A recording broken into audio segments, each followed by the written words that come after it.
ওই যে তাবলীগ জামাতের আগেই বলেছিলাম বেশি লাফায় না, বেশি লাফায় না, বেশি লাফালেই গর্তের ভিতরে পড়ে যাওয়া।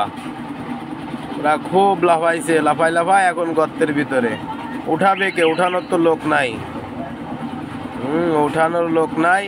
তাদের পিছনে যারা ছিল তারাও পলাইছে। হ্যাঁ, এখন গ্রাম্য পর্যায়ে দেখতেছি না এদেরকে। আসলে ইহুদিদের টাকা যখন ফুরাই যাবে, এজেন্টের দালাল যখন শেষ হয়ে যাবে, তখন তো আর এদেরকে পাওয়া যাবে না। যখন টাকা থাকবে তখন ঠিকই এদের পাওয়া যাবে। ঠিক আছে, মাঠে ময়দানে যেথায় যাক।